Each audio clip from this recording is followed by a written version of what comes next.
posibilidad ng tagumpay o kabiguan, ng ligaya o lungkot.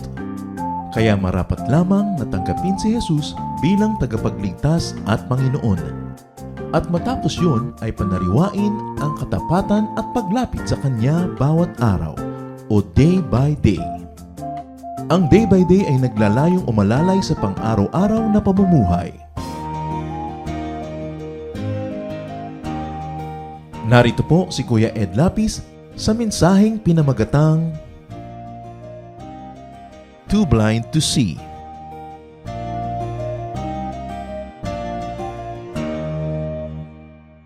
Matthew 5:15-14. Stay away from those Pharisees. They are like blind people leading other blind people, and all of them will fall into a ditch. The people were spiritually blind, blinded by their own religious leaders. Ang pamagat ng pag-aaral natin ngayon, too blind to see. Masyadong madilim ang paningin kaya walang makita. Panginoon naming Diyos, papagliwanagin niyo po ang aming paningin, ang aming isip, ang aming puso. Patawarin niyo po kami sa aming mga kasalanan at ngayon mangusap kayo ng may kapangyarihan. Bigyan niyo kami ng simpleng mensaheng makapagpapaliwanag sa aming isip at paningin, makapagbibigay liwanag sa aming landas, at makapagbibigay ng gabay sa aming pang-araw-araw na paghakbang sa buhay na ito. Dalangin namin kayo po ang maging tunay, kaisa-isa naming tagapangaral. Gamitin niyo lang inyong lingkod, ngunit kayo ang maging tagapagsalita. Teach us, lead us, heal us, empower us. In the name of Jesus, your Son. Ang pag-aaral po natin manggagaling sa aklat ni Lucas, Luke chapter 4. We will begin with verse 16. Jesus went back to Nazareth, where he had been brought up, and as usual, he went to the meeting place on the Sabbath. Matapos ang Panginoon ay gumawa ng mga una niyang mga himala sa ibang lugar, hindi sa kanyang hometown, siya ay umuwi sa Nazareth, kung saan siya ay pumunta sa synagogue, kung saan mayroong mga tradisyonal na pagtitipon-tipon sa araw ng pagsamba. So there was this tradition that the Lord followed, and he went to a traditional meeting, and in that meeting, they're going to read a traditional text. Sa pagtitipon-tipon sa synagogue, ang templo ay nasa Jerusalem, subalit sa mga maliliit na mga bayan-bayan, may mga synagogues, bahay dalanginan, nagtitipon-tipon sa araw ng pagsamba ang mga tao at sinasariwa nila ang kasulatan. May nagbabasa at may nagpapaliwanag kadalasan ng mga kahulugan nito.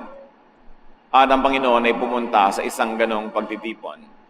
Natawag siya upang siya maging tagabasa ng scripture sa araw na yon. Luke 4:16-18. When he stood up to read from the scriptures, he was given the book of Isaiah, the prophet.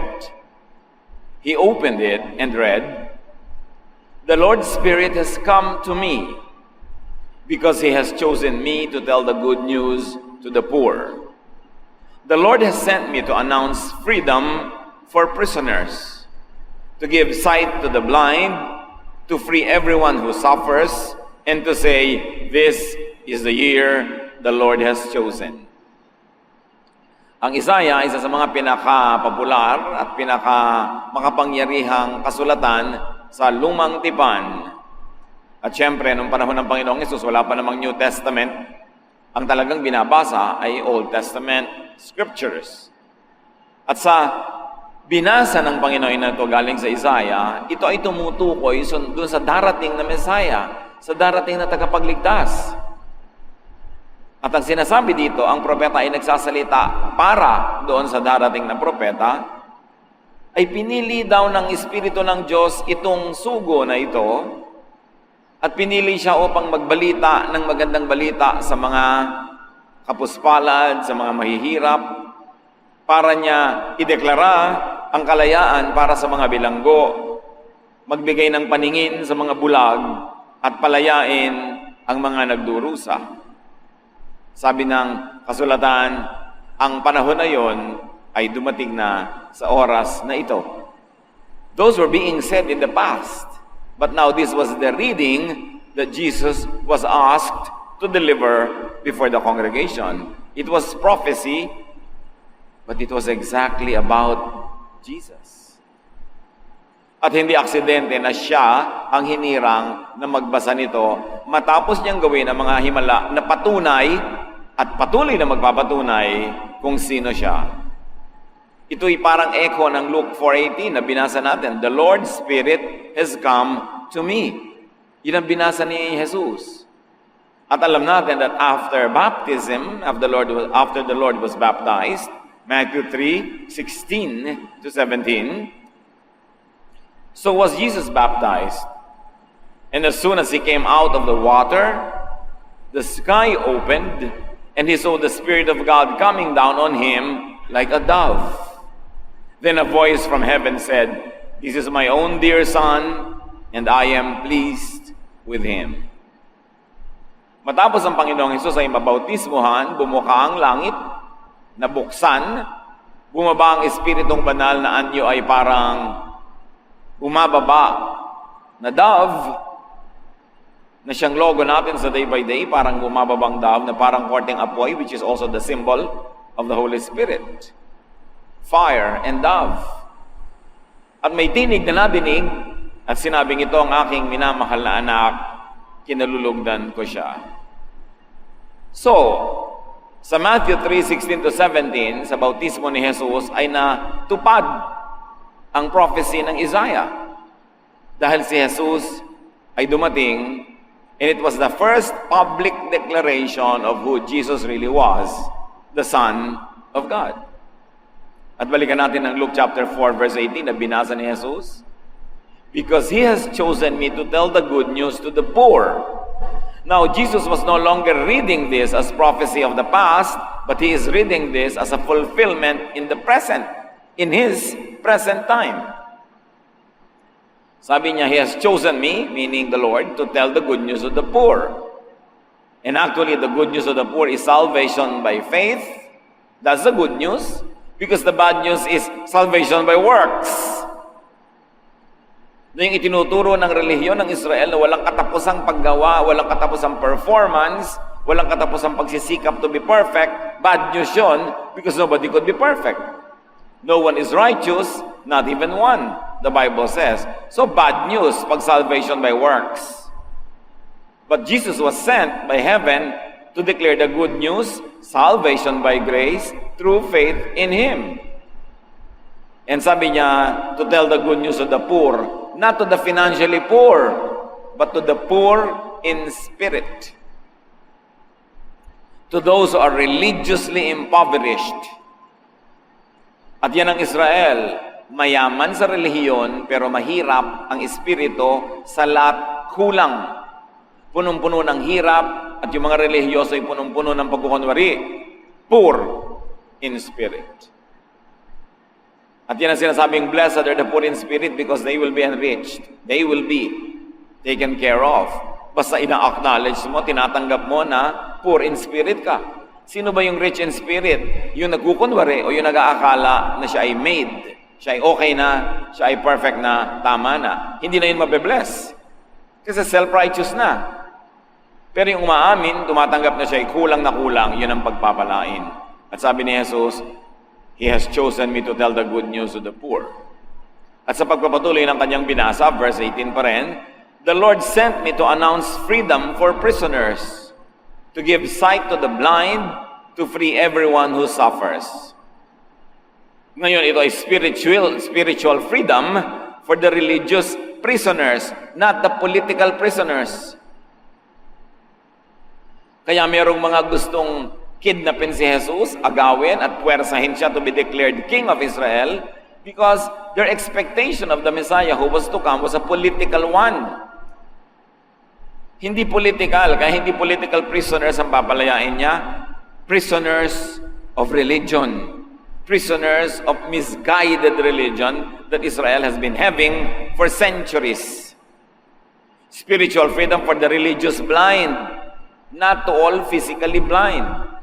Ang tunay na bulag na bibigyan ng Jesus ng paningin, hindi yung bulag ang physical na mata, kundi bulag ang spiritual na mata. Bulag sa paniniwala. Hindi nakikita ang tunay na liwanag ng katotohanan na babalutan ng dilim. Bagamat, practically and symbolically, meron namang mga tunay na bulag ang mata na pinalaya ni Jesus, binigyan niya ng paningin. Pero pag tinutukoy dito yung to give sight to the blind, ang tinutukoy ay lahat ay spiritual. Spiritual prisoners, the spiritual blind, and the spiritual sufferers. That the Messiah would give comfort to those who are suffering, not to those who are suffering of physical infirmities, although symbolically and in a kind gesture, He also did that up to a point. Pero ang tinutukoy lahat dito ay spiritual. And Jesus made it clear sa kanyang katuruan sa Matthew 11:28 to 30, which is the cornerstone of the Jesus doctrine. If you are tired from carrying heavy burdens, come to me and I'll give you rest. Take the yoke I give you, put it on your shoulders, and learn from me. I am gentle and humble, and you will find rest. This yoke is easy to bear, and this burden is light. Once more, in accordance with the spiritual ministry of Jesus, ang rest na tinutukoy niya ay hindi pahinga ng katawan, kundi pahinga ng loob, ng kalooban, pahinga ng espiritu. Bagamat, meron ding dimension ng pagpapahinga ang katawan, pero hindi yun ang main teaching. Ang tunay na dahilan ng pagparito ni Jesus ay upang pagaanin ang bigat na dinadala ng mga tao. Hindi bigat ng finances, hindi bigat ng politics, bigat ng religious practice that does not give them rest anyway, na nakakapagod lang. Yung kabigatan na tinutukoy niya ay yung mga ipinapataw na pabigat ng mga Pharisees, ng mga religious leaders sa mga tagasunod. Hirap na hirap, pigang-piga sa kutakot-takot na ambag at pagbibigay. Hirap na hirap sa matataas na mga ibinaset na mga standards na wala namang makasatisfy. Hirap na hirap sa pagkukunwari at pagpapanggap na sila'y okay habang itinatago ang mga tunay na kahinaan at mga sugat ng loob. Hirap na hirap ang mga tao at si Jesus ay pinadala ng Ama para palayain sila sa religious oppression na ito. At ang pagpapalaya ng Diyos ay hindi pangungunsite sa kasalanan, kundi pagpapatawad ng walang patakaran. Pagtanggap sa mga kulang at pinupuno ng pag-ibig ng Diyos. At pagpapagaan ng kanilang mga pasanin sa pamamagitan ng pagbibigay ni Jesus ng kaisa-isang batas lang, which is love. Sabi niya, I came to fulfill the law. Pero nung nakita natin kung anong fulfillment, hindi naman niya inulit yung pagdidiin ng 10 Commandments and 613 misbots, kundi ang sinabi niya, the greatest of all the commands is love. At ang iniwan niyang commandment sa kanyang mga disciples, isa lang ang iniwan niya, love. At isa lang ang sinabi niyang tunay na patakaran para makilala ang tunay niyang mga alagad, that they love one another, that they love. Nakakapagpagaan, nakakapagpaluwag ng dibdib, nakakapagpasaya. Yun ang ministry ni Jesus, nakabaligtaran ng ministry ng religious system of his time. At sabi sa Luke 4:19, and to say, this is the year that the Lord has chosen. Yan ang sinabi at binasa ni Jesus. Sa pagpapatuloy, Luke 4:20 to 21. Matapos magbasa si Jesus, Jesus closed the book, then handed it back to the man in charge and sat down. Everyone in the meeting place looked straight at Jesus. Then Jesus said to them, what you have just heard me read has come true today. Parang bombang ibinagsak doon sa buong kongregasyon ang sinabi ni Jesus, dahil akala ng mga tao, isa lang yun sa mga napakaraming naulit at paulit-ulit na pagbabasa of the same verses. Lagi naman binabasa yun paborito nilang basahin. Pero biglang may idinagdag si Jesus nung isinara na yung libro. Ibig sabihin, hindi pa talaga sarado ang pagtuturo ng Diyos kahit ubos na yung verses. Nung isiran niya yon, nakatingin ng lahat sa kanya sinabi yung kanyang last sentence. Sabi niya, ang nadinig nyo ngayon ding araw na to, naging totoo na. Hindi na prophecy, news na. Hindi na looking forward. It is here and now. In other words, in a very dramatic and powerful way, Jesus announced himself as the fulfillment of prophecy. Ako ang tinutukoy dyan. Ang araw na ito ang tinutukoy nung araw na wala silang ginawa kundi abangan. Narito na, mapalad kayo na ganap sa inyong panahon. So Jesus reads, interprets, and applies Scripture. Ano ang reaksyon ng bayan nung sabihin ni Jesus na ako ang tinutukoy at ang araw na ito, ang araw na yon, Luke 4:22-24.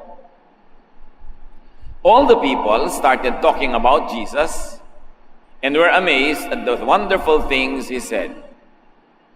They kept on asking, "Isn't he Joseph's son?" Nahati ang kongregasyon. Maraming mga bulong-bulungan na naganap. Naggulat sila sa sinabi ni Jesus. Ito mga Israelites na to, ang tagal-tagal na abang ng abang na dumating yung Messiah, matupad yung pangako, at ngayong nangyari na natupad na, ayaw paniwalaan at ayaw tanggapin. Sabi na, hindi balak yan ni Jose?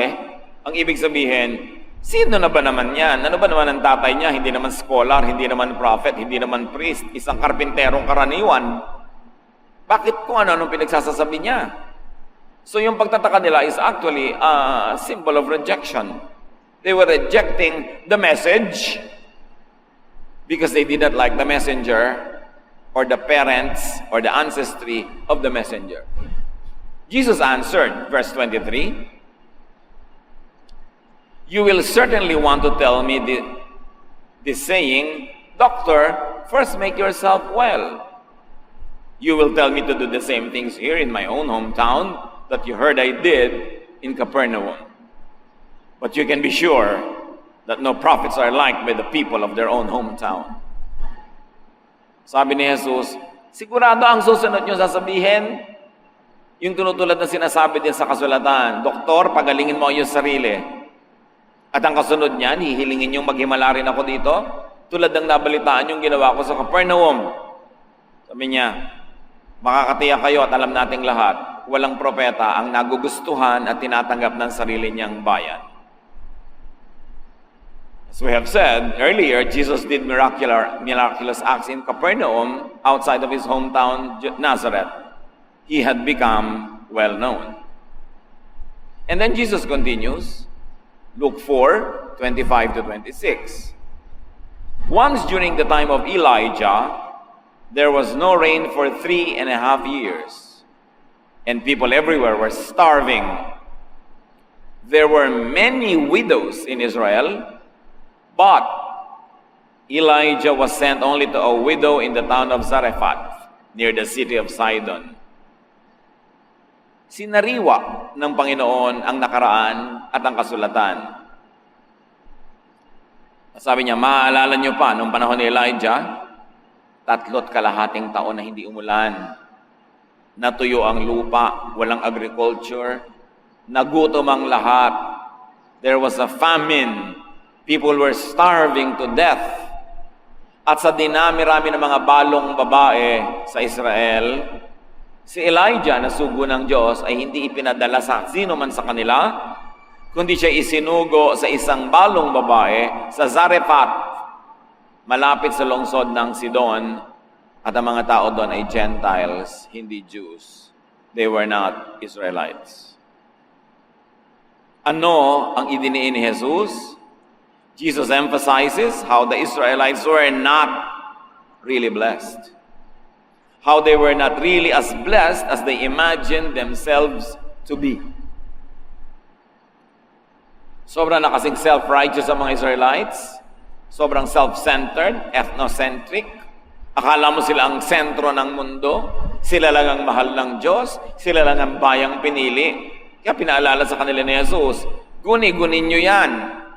O sobrang yung pinalaki para yumabang kayo. Alalahanin nyo na dinami-rami ng nagutom na mga balo noon sa Israel, walang pinakain ng Diyos ni isa, liban dun sa balo sa Zarephath doon ipinadala ang propetang si Elijah para pagpalain yung mag-ina, yung balo at yung ulila sa ama na anak niya. It was a shocker, but it was true from the lips of Jesus. It was a bitter pill to swallow. And with this teaching and reminder, Jesus would begin a ministry of reminding the Israelites that they were not as special as they thought they were. Na sobra na silang naging bilib sa sarili, akala mo sila talagang blessed. Sapagkat ang gagawin ng Panginoong Hesus nga ay palalayain ang bayan at hindi lang sila, maging ang mga ibang mananampalataya mula sa paniniwala na yung religion lang nilang tama, sila lang ang maliligtas, sila lang ang pinagpala ng Diyos. Sinimulan ni Jesus sa araw na yon. Kasi sabi niya, sa araw na to, dumating ang tagapagligtas. Kaya sa araw din yon, sinimulan niyang ituwid ang baluktot na paniniwala ng Israel na sobra siyang special. Sabi niya, sa dinami-rami ninyo, isa lang ang pinagpalang balo, Gentile pa. At nagpatuloy pa ang Panginoong Jesus, Luke 4:27. During the time of the prophet Elisha, many men in Israel had leprosy, but no one was healed except Naaman who lived in Syria. Elijah and Elisha were two of the greatest prophets. At sinabi pa ng Panginoong Jesus, noong panahon naman ni Elias, ang dami-daming lalaki sa Israel na may ketong, pero walang pinagaling ni isa, liban kay Naaman na Gentile, foreigner, taga-Syria. Ano na naman ay dinidiin ng Panginoon? Kung inaakala nyo napaka-special nyo, mag-isip-isip kayo, hindi ba kayo nakababatid ng nakaraan, ng kasaysayan, na ang daming panahon ang pinagpapala ng Diyos, hindi Israelite, kundi mga Gentiles? Sobra na kayong yumabang. Ang pinagbabasihan nyo na ng inyong spiritual security ay ang inyong ancestry, ang inyong dugo, ang inyong bayan, hindi na ang personal na relasyon nyo sa Diyos.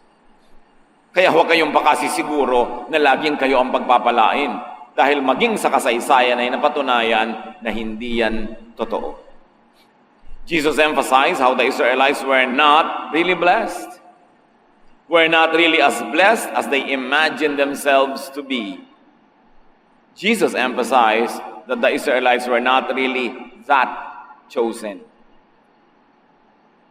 Another bitter pill to swallow.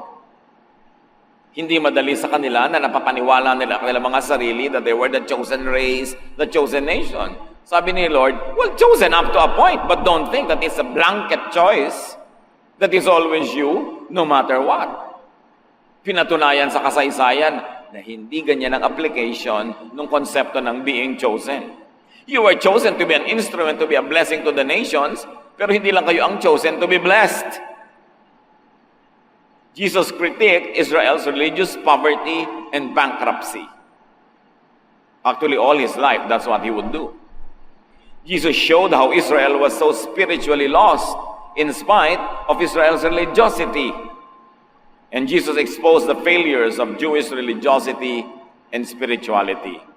Na sa kabila ng maraming dasal, sa kabila ng sobrang relihiyon, ang mga tao were morally bankrupt. The priests were so bad to the people that they led. Everybody was forced to be hypocritical because nobody wanted to be stoned to death. Nobody would expose the real wounds to be healed. They covered those wounds with makeup, with cosmetics of religiosity. Then here comes Jesus like a fresh wind from the desert, blowing away at the sands that the people have piled over their realities. And their skeletons, their wounds were now being exposed. At masakit yun sa kanila. Jesus was sent as the real and only image, personification, message and messenger of God versus Israel's corrupt religious tradition. Si Jesus ay ipinadala ng Ama bilang maging imahen, refleksyon, kinatawan, mensahero at mensahe mismo ng Diyos laban sa kabulukan ng relihiyon at tradisyon ng Israel. Kaya sa John 1 verses 10 and 14, sa pagtukoy kay Jesus, sabi, the Word was in the world, but no one knew Him. The Word became a human being and lived here with us. We saw His true glory, the glory of the only Son of the Father. From Him, all the kindness and all the truth of God have come down to us. Madalas natin pinag-aaralan yung mga verses na yan, pero nalalampas-lampasan lang. Sabi, wala naman talagang nakakilala kay Jesus eh. Wala naman talagang nakakilala sa Diyos na kinakatawan ni Jesus. Kahit ang Israel, sa kabila ng kanyang sobrang pagiging relihiyoso. Kasi kung tama ba naman yung relihiyon nila, kung tama ba naman ang pinaggagawa nila sa buhay, kung matuwid ba talaga sila at kinalulugdan ng langit at sila'y patungo sa Diyos, kailangan pa bang ipadala ang anak ng Diyos? Eh di sayang lang, duplication. Sayang lang yung pagod. Total, okay na naman palang Israel. Ang pagpapadala kay Jesus sa isang pagpapatunay na ligaw ang Israel at ang buong mundo. Kaya kinailangang ituwid yun. Kinailangang itama. Kinailangang tapunan ng liwanag. Bakit sinabing si Jesus ang way, ang daan? Kasi yung relihiyon nila, hindi yun ang daan. Bakit sinabing si Jesus ang katotohanan? Kasi yung mga pinaniniwalaan nila at practices, hindi yun ang katotohanan. At bakit sinabing si Jesus ang buhay? Kasi walang buhay doon sa ginagawa nila. Walang pag-asa. Kaya si Jesus ang way, truth, and life. No one comes to the Father except through Him.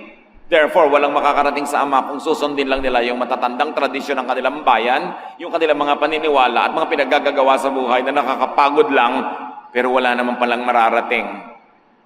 Kasi si Jesus nga ipinadala.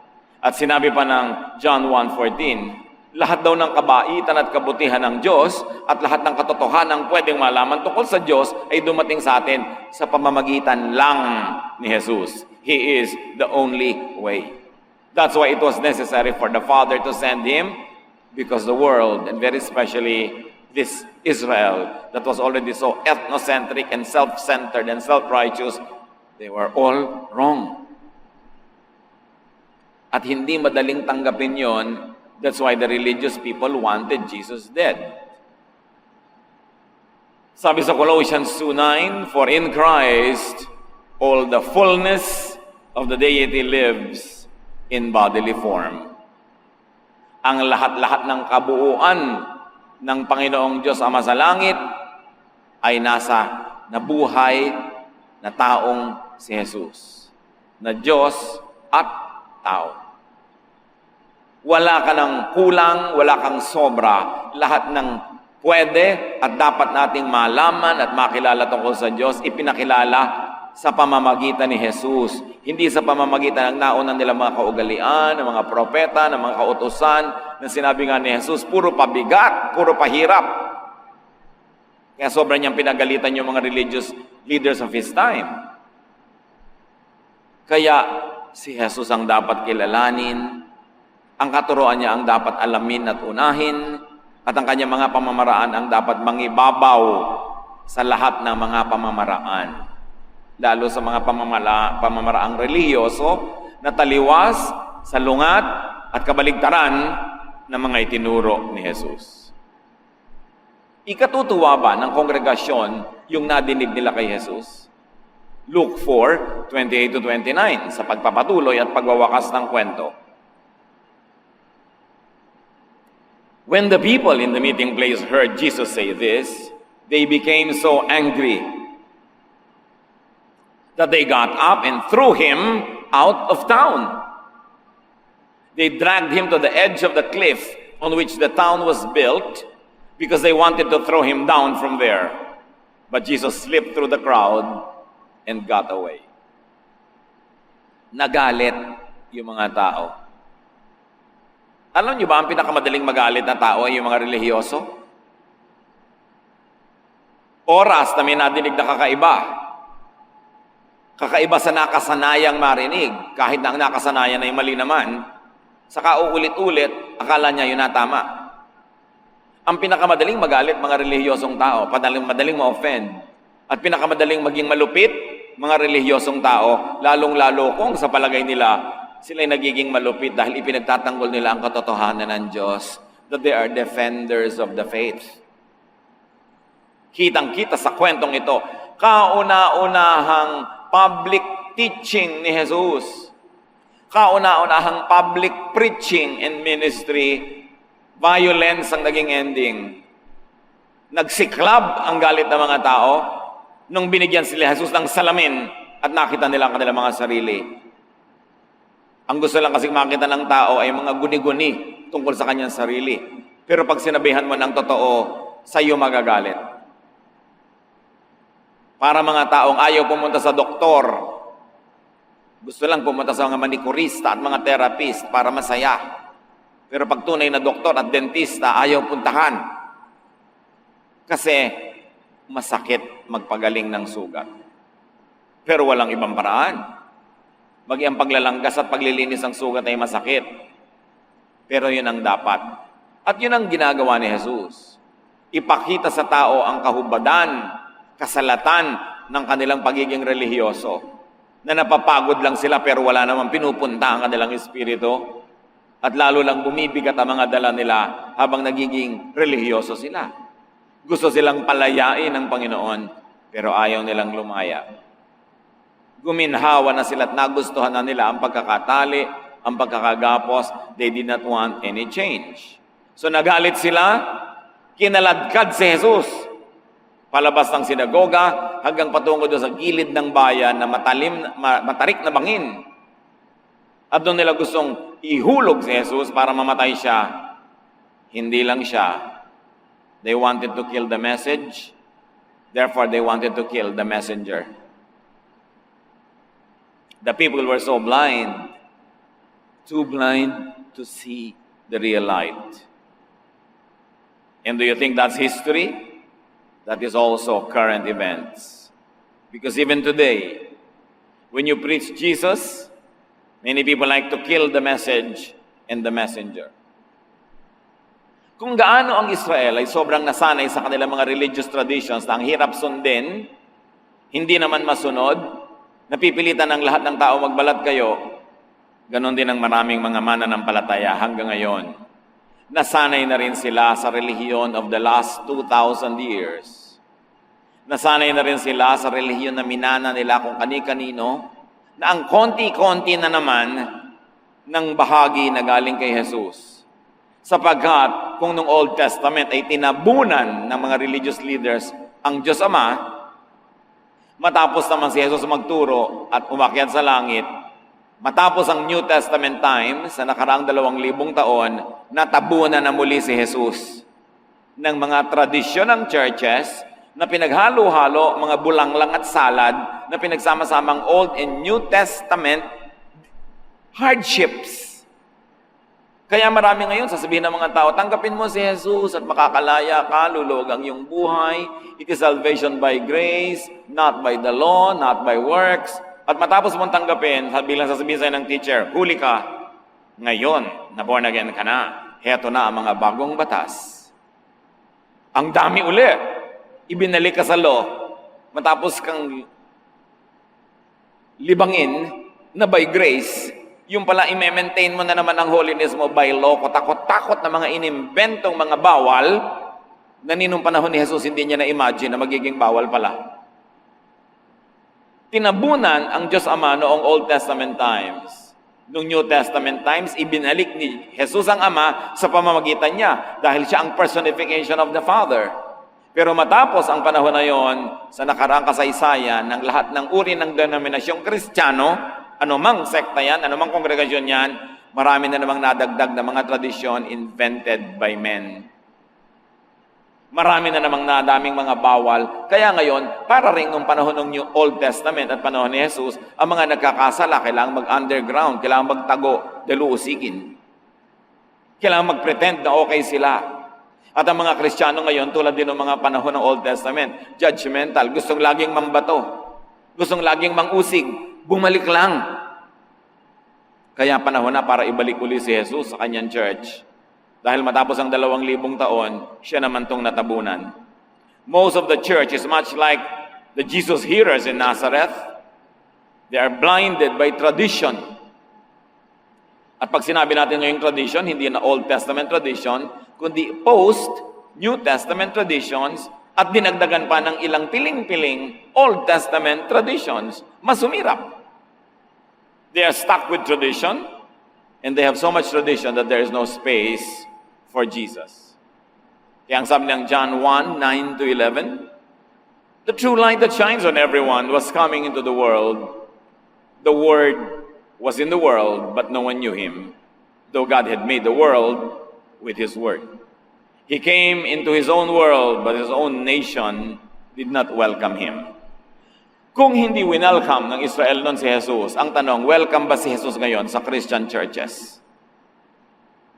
Ang instant reply siyempre ng Christians, yes, pero suriin, si Jesus ba talaga ang center ng Christian churches?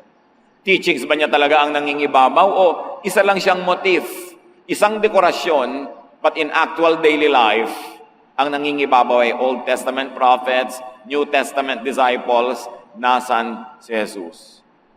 At hindi lang yan, yung church tradition, dogma, teachings, invented in the last 2,000 years, added to the burden of present-day believers. Even now, si Jesus hindi pa rin welcome sa maraming churches. Tulad ng ipinapakita ng ilang illustrations. Na si Jesus ay pumapasok sa church, nagtutulong-tulong lahat ng mga conservative elders and preachers and teachers na huwag siyang papasukin. Anong ayaw nilang papasukin? Jesus' unconditional love. Jesus' kindness and tenderness. Ang gusto nila, no, we want to be strict, we want to be dogmatic, and we will punish everyone who breaks the law. We've got to put Jesus back to Christianity. Yung mensahe ni Jesus noon sa kanyang original hearers sa Nazareth, totoo pa rin ngayon. Be free from religious molds that do not conform with and contradict the teachings of Jesus. See the light of Jesus. Overcome the darkness of religious tradition and blindness. Sa mga nasa isip natin, mga kapatid, na tama at mali, dapat at hindi dapat, sukatin nyo sa pamamagitan ni Jesus. Sa teachings ni Jesus. After all, Kristiyano tayo. Overcome the darkness of religious tradition. Open your eyes to the real and renewing, fresh and refreshing teaching of Jesus. At para nyo malaman kung galing kay Jesus, dapat ang bunga, restful, peaceful. Kasi sabi ni Jesus, I come to give you rest. Yung sobrang nakakapagod, yung pigang-pigang-piga ka na, hindi ka na tinigilan ng kahihingi ng church, wala ka nang makain, nagpunta na lahat sa tithe, sa offering, sa first fruits, sa kung ano-ano pa mga pangalan, wala nang natira sa'yo, nakakapagod na, hindi yung galing kay Jesus. Yung hindi ka na makapaglingkod sa asawa mo dahil sobra na ang ministry mo sa church, wala ka nang magawa para sa sarili mo ring buhay, nakakapagod na yan, hindi yan kay Jesus. Enslaving na yan, works na yan, hindi na yan grace. Yung napupuwersa ka ng magpanggap, hindi mo maamin-amin ang katotohanan mo dahil baka ka-judge, hindi na yan kay Jesus. Yung lagi kang nako-consider na unclean, outcast, meron kang kino-consider na unclean and outcast, that's not from the Lord. That is from the priests of the Old Testament. Yung sobra kang self-righteous, wala kang ginawa kundi hanapin, usigin ang mali ng iba, hindi na yan galing kay Jesus.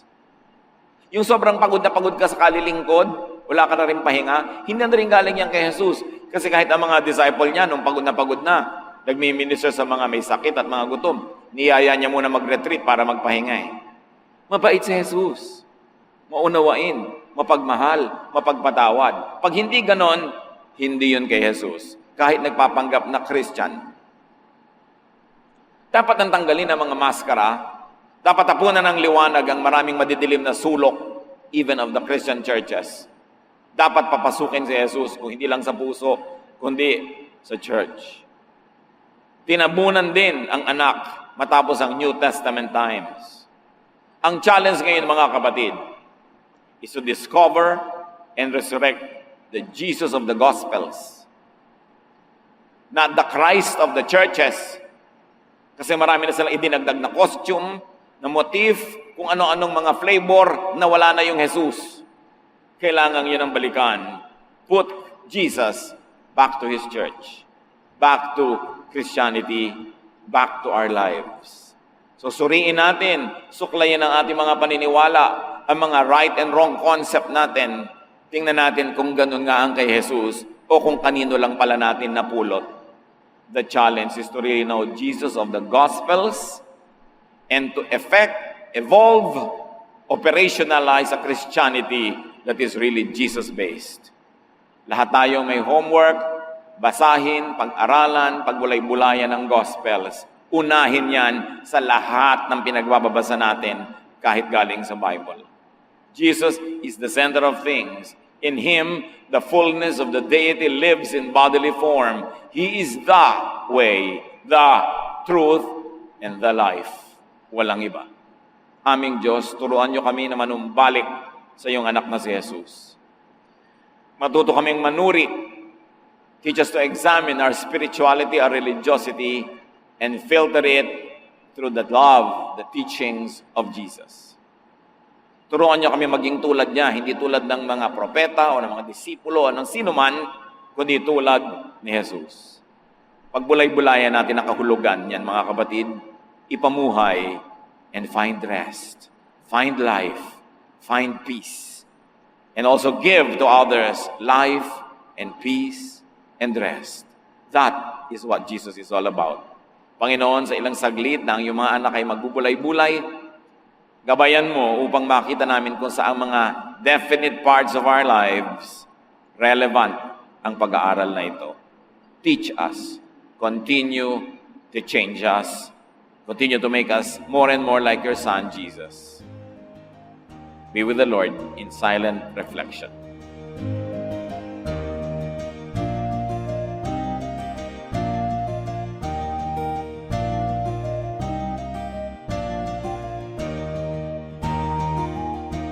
Ang katatapos pong mensahe ni Kuya Ed Lapiz ay pinamagatang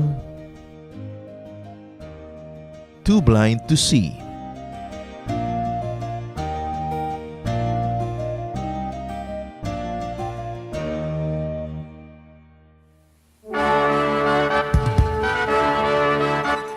Halina't sama-samang sumamba at magdiwang sa Day by Day Jesus Celebration kasama si Kuya Ed Lapiz. Bulwagan ng Panginoon PICC, one Sunday a month, Philippine International Convention Center, Rojas Boulevard, Pasay City. All other Sundays sa mga day-by-day mini-bulwagan ang pagtitipon. Para sa buwan ng Pebrero, gaganapin ito sa February 9, 2025. 8 a.m. ang First Jesus Celebration, 10 a.m. naman ang Second Jesus Celebration. Para sa iba pang detalye, bisitahin ang ating official Facebook page, Day by Day Friends.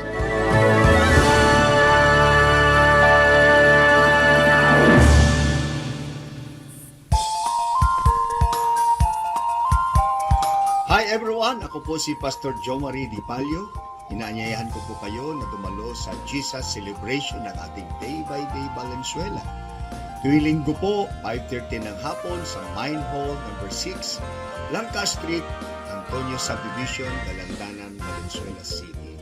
Para po sa ibang mga detalye ng schedule sa location, narito po ang ating contact details. Tumawag lamang po sa ating Pastoral Lane Miranda sa number 0918-938-1411 o sa number ko po 0920-502-7539. Halina't magsaya at ipagdiwang natin ang ating Panginoong Jesus.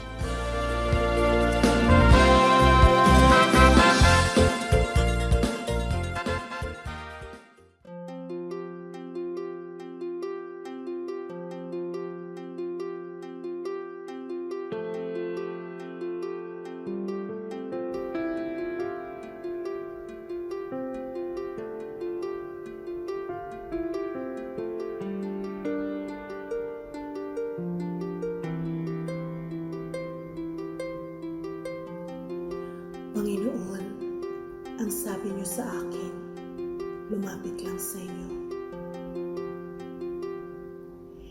Ibig ko'y diringgin, pasanin ay aalisin. Lahat ng kabigatan ng isip at katawan, inilalagak ko na sa inyong kantungan. Nais kong madama haplos ng iyong kamay, paghako sa damdamin, sinisiklot ng buhay. Nais kong madama init ng iyong yakap. Sa sandaling ito, hanap ko ay paglinga.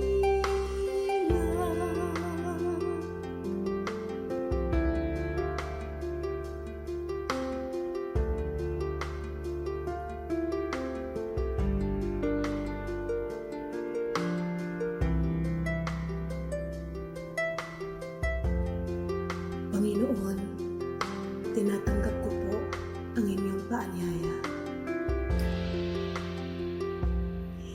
Dito sa piling mo, nais kong magpahinga. Ang pagod kong puso, naghahanap ng ligaya. Lapatan mo ng lunas, bigyan ng pag-asa. Nais kong madama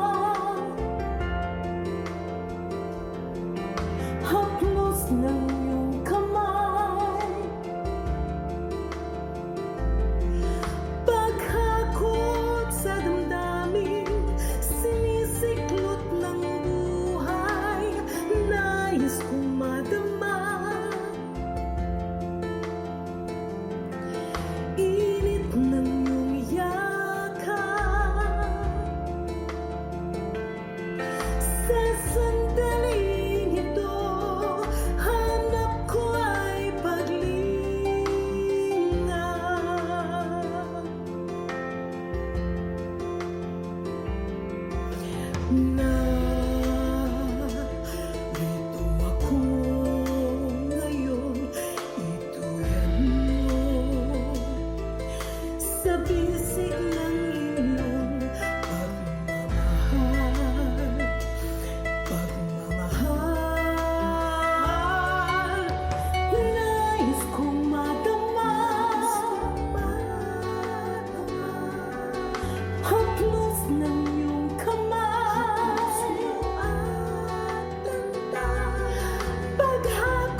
katapatan ko nawa sa'yo'y hindi mahihimlay.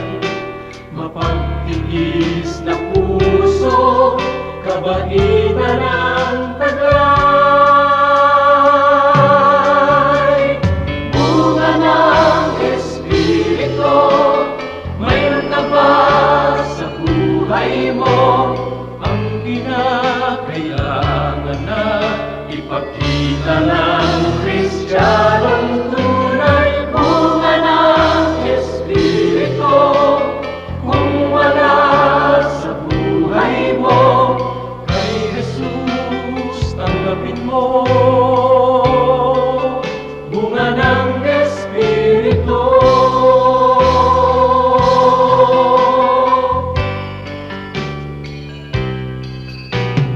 Kay Jesus tanggapin mo. Bunga ng Espiritu.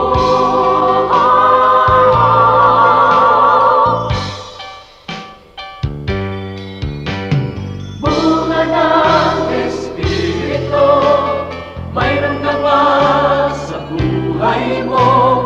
Ang kinakailangan na ipakita ng Kristiyanong tunay. Bunga ng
Oras na po para pansamantalang magpaalam ang programang Day by Day.